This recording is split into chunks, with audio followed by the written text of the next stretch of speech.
Bagaimana konsep perselingkuhan? Misalnya lu punya pasangan, oke? Pasangan lu ini let's say skornya itu adalah 70 dari 100. Jadi dia cari cara untuk ngisi gap 30 ini. Dan itu ada di orang lain gitu. Orang lain itu mungkin skornya cuma 40, 50, 35 gitu. Tapi dia punya 30 yang gak ada di pasangannya. Itulah kenapa selingkuh itu manusiawi. La ilaha illallah Muhammadun Rasulullah alaihi salatullah wa alihi wal ahibba. Bismillahirrahmanirrahim. Assalamualaikum warahmatullahi wabarakatuh. Alhamdulillahilladzi khalaqal mauta wal hayata liyabluwakum ayyukum ahsanu amala wa huwal azizul ghafur. Shalatan wa salaman ala nabiyyina Muhammad sallallahu alaihi wasallam alladzi qad hamala an-nas minadh dhulumati ila an-nur minal jahiliyah ilal islamiyah. Alhamdulillah sahabat Allah masih mengizinkan kita untuk berjumpa kembali pada kesempatan yang sangat berbahagia ini. Alhamdulillahirabbil alamin. Tidak bosan-bosannya saya ingatkan kepada para sahabat untuk menonton konten ini sampai dengan tuntas, karena konten kita kerap kali membicarakan mengenai akidah dan perbandingan agama. Saya khawatir terjadi kesalahpahaman di kalangan sahabat seandainya menonton sepenggal-penggal atau bagian tertentu saja. Semoga Allah melindungi iman kita dan kita diwafatkan dalam keadaan husnul khotimah. Amin ya rabbal alamin. Terus dukung channel dakwah ini dengan cara klik tombol subscribe, like, komen, dan share. Dengan cara mensubscribe, dengan cara like, dengan cara men-share, sahabat sudah ambil bagian dalam membentengi umat dari pemurtadan. Semoga Allah membalas kebaikan sahabat bagi yang sudah subscribe dengan balasan kebaikan berlipat ganda. Amin ya rabbal alamin. Baik sahabat, ini konten menurut saya yang sangat-sangat sedang viral, yaitu kasus perselingkuhan salah satu artis yang cukup terkenal menurut saya, dan lagunya sangat-sangat banyak yang hits seperti Surat Cinta untuk Starla. Bahkan beliau rupanya ex vokalis dari grup band yang bernama Last Child. Menurut saya ini sangat-sangat menarik ya. Awalnya saya tidak kepikiran untuk bikin konten ini, tapi apa yang membuat saya untuk bikin konten ini sahabat? Karena ini menurut saya ya tidak menyinggung, bukan tidak menyinggung, tidak ada korelasinya antara perbandingan agama sahabat. Karena saya biasanya membuat konten atas dasar atau atas landasan perbandingan agama ataupun ataupun akidah. Berkaitan dengan akidah ini perlu kita luruskan, baik kesalahpahaman akidah dalam intern Islam itu sendiri maupun kesalahpahaman akidah ataupun perbandingan agama mengenai agama-agama yang ada di Indonesia. Nah, kembali lagi sahabat, kenapa saya bikin konten ini? Saya menemukan satu video yang menurut saya, beliau ini, saya tidak tahu siapa ini konten kreator ini, tapi menurut saya ini sangat penting untuk kita luruskan mengenai kasus perselingkuhan. Apa sih itu kasus perselingkuhan? Kalau misalkan kita melihat dari perspektif agama. Ini saya garis bawahi. Saya ingin diskusi kita ini menurut perspektif agama, bagaimana kedudukan perselingkuhan dalam agama itu sendiri. Dan dari tragedi ini kita bisa mengambil ibrah, kita bisa mengambil hikmah yang cukup besar untuk kita pribadi sahabat, karena ini sangat-sangat penting. Sebelum kita komentari lebih jauh, sebelum saya jelaskan lebih jauh menurut perspektif agama Islam, alangkah baiknya kita melihat dulu opini si abang-abang ini sahabat, si beliau ini mengenai tentang perselingkuhan yang menurut beliau. Ini saya nggak tahu atas dasar apa, tapi ini merupakan sebuah opini yang perlu kita dengarkan, kemudian kita luruskan, karena menurut saya ini sesat sahabat. Maksudnya bukan sesat, kurang benar. Baik, ini dia cuplikan videonya. Kenapa sih Virgon ini, kan istrinya cantik, selingkuhannya lebih jelek apa segala macam. Ya ampun. Hari gini masih ada yang nanyain itu loh. Ini gue jelasin bagaimana konsep perselingkuhan. Misalnya lu punya pasangan, oke? Pasangan lu ini let's say skornya itu adalah 70 dari 100. Yang harus lu lakukan sebagai seorang pasangan adalah lu terima aja, karena nggak akan ada yang 100. Namanya orang nggak ada yang sempurna kan. Cuman yang namanya manusia itu kadang tolol gitu. Jadi dia cari cara untuk ngisi gap 30 ini, dan itu ada di orang lain gitu. Orang lain itu mungkin skornya cuma 40, 50, 35 gitu. Tapi dia punya 30 yang nggak ada di pasangannya. Itulah kenapa selingkuh itu manusiawi. Karena orang itu akan nyari yang beda, nyari yang gak ada dari pasangannya. Dan itu kadang ada di orang lain yang secara kualitas lebih rendah, tapi punya sesuatu yang gak ada itu. Baik sahabat, kita sudah menjelaskan, kita sudah mendengarkan sahabat. Opini yang menurut saya ini keliru. Si Babang ini mengatakan bahwasanya selingkuh itu manusiawi. Kenapa? Atas dasar logika. Misalkan pasangan kalian memiliki rate persentase kesempurnaan 70. Awalnya benar, manusia tidak ada yang sempurna. Oke, rate-nya 70. Kan masih ada gap, maksudnya ada yang ruang kosong 30% untuk mencapai kesempurnaan, yaitu 100. Dan si Babang ini mengatakan dia akan mencari gap yang kosong itu untuk menutupi, untuk menyempurnakan gap yang kosong itu. Akan tetapi sahabat, menurut saya ini sangat-sangat keliru. Karena kenapa? Konsep orang selingkuh itu merupakan orang-orang yang tidak bersyukur. Artinya apa? Kalau misalkan kita ambil logika, misalkan dia sudah punya pasangan 70%, ini dari kesempurnaan 100%. Kemudian dia selingkuh kepada salah satu wanita yang lain.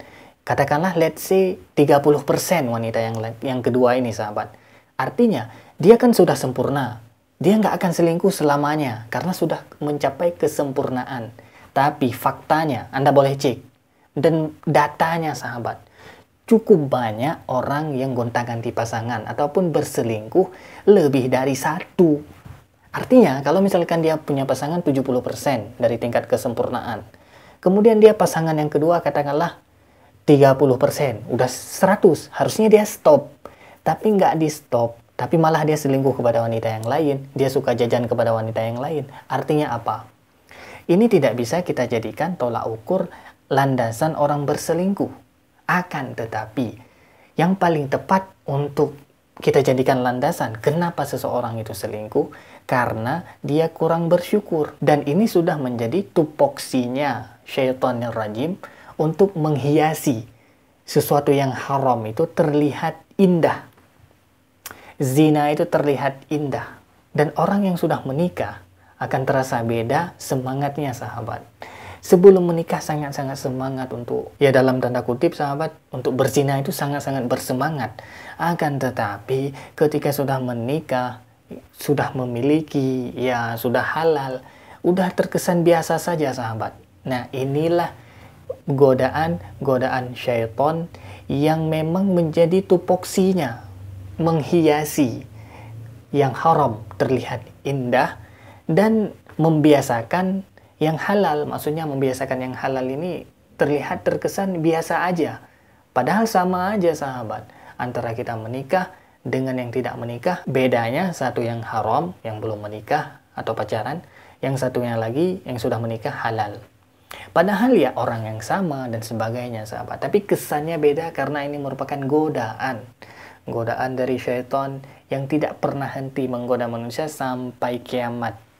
Jadi Anda perlu perhatikan.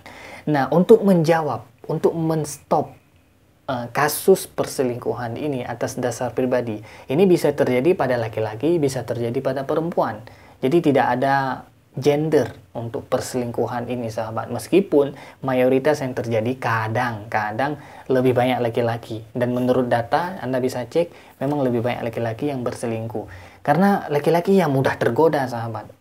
Ketika servis di rumah tidak baik, ataupun ketika ada sesuatu hal yang memang bagi dia itu kurang, artinya dia kurang bersyukur, maka dia akan mencari yang lebih. Padahal belum tentu lebih pasangan yang dia cari itu. Malahan bisa jadi lebih rendah rate-nya ketimbang pasangan yang sudah dia nikahi sahabat. Ini lebih kepada syukur. Dan terakhir saya ingin katakan, selingkuh ini merupakan dosa terbesar dalam sebuah hubungan. Dalam jalinan hubungan ini merupakan dosa terbesar. Dalam agama, khususnya agama Islam, dosa terbesar yaitu musyrik. Musyrik ini menduakan Allah atau mensekutukan Allah. Bahasa lainnya sahabat, selingkuh. Kita menduakan Allah ini bahasa lainnya selingkuh. Kita meminta kepada selain Allah. Maka ini merupakan dosa terbesar dalam agama Islam. Demikian juga dosa terbesar dalam sebuah hubungan merupakan mendua. Arti mendua ini bukan berarti poligami maksud saya.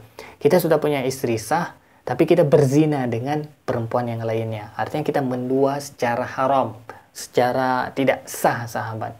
Ini merupakan dosa terbesar dalam sebuah hubungan. Untuk menangani ini, jawabannya adalah syukur.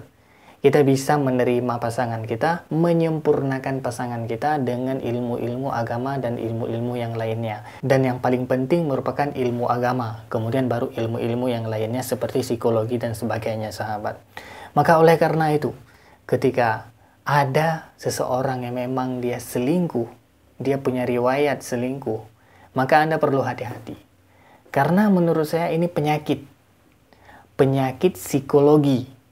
Ketika seseorang itu menikmati perselingkuhan, tidak menutup kemungkinan dia akan selingkuh ke depannya, sahabat. Maka oleh karena itu, Anda sebagai wanita yang menonton ini, saya berharap Anda lebih aware, lebih berhati-hati dalam memilih pasangan. Tipe pasangan Anda ini tipe yang bersyukur atau yang tidak bersyukur. Kalau misalkan dari dasarnya dia kurang bersyukur, maka sebaiknya Anda mencari opsi-opsi ataupun pilihan laki-laki yang lain. Saya yakin insya Allah laki-laki yang baik masih banyak di muka bumi ini, hanya saja Anda perlu hijrah dari satu pergaulan kepada pergaulan yang lainnya. Kita mencari yang terbaik, maka oleh karena itu ikhtiar tidak akan mengkhianati hasil.